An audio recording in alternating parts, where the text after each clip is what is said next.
Sugar patients chapati రోటీ కాకుండా సంతృప్తిగా rice కూడా తినవచ్చు. Doctor rice, sugar free rice, doctor rice, diabetic rice, sugar పెంచని బియ్యం, డాక్టర్ రైస్.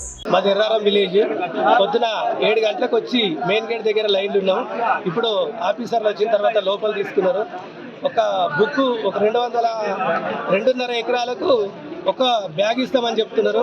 ఆ బ్యాగ్ కూడా సబ్సిడీ ఏం లేదు. గడిచిన సంవత్సరము 1140 రూపాయలు ఉంటే ఇప్పుడు 2137 రూపాయల 50 పైసలు చెప్తున్నారు. దానికి కూడా రైతులు పొలమని ఎగబడ్డారు.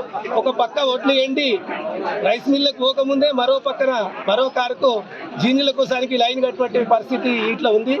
ఈ రైతు ఒక్క కేజీకి 30 రూపాయలు జీన్లకు పెంచారు.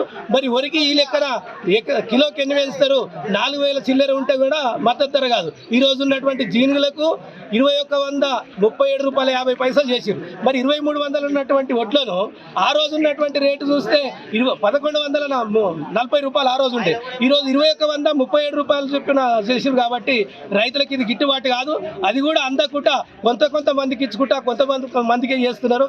అది కూడా అందరు రావాలని చెప్తున్నారు. ఒక పక్క అందరు రావాలని చెప్తున్నారు. రైతులు ముసలోళ్ళు ఉంటారు, ముడిగోళ్ళు ఉంటారు, వికలాంగులు ఉంటారు, విద్యార్థులు ఉంటారు. ఎక్కడ పేరు మీద ఉంటుంది భూమి, వాళ్ళకి ఇయ్యకొచ్చారు. కౌలు చేసిన వాళ్ళు ఉంటారు, మరి వాళ్ళకు కూడా ఇయ్యకొచ్చారు. ఈ జీనుగులు ఎట్లా అందుతాయి? ఒక పక్కనేమో పెద్ద పేపర్లు రాస్తారు, మేము జీనుగులు పంపిణీ చేసినాం. కానీ రైతులకు ఏమంటున్నది? ఇంతమంది రైతులు ఈ టైంలో ఇంటున్నారంటే ప్రభుత్వం అర్థం చేసుకొని వెంటనే దిగుబడి చేయాలి, ఇంకా రైతులకు సరిపడా జీనుగులు దిగుబడి చేయాలని చెప్పేసి డిమాండ్ చేస్తున్నాం. ఇండియా పాకిస్తాన్ తాజా అప్డేట్స్ కోసం డౌన్లోడ్ చేసుకోండి RTV లైవ్ యాప్.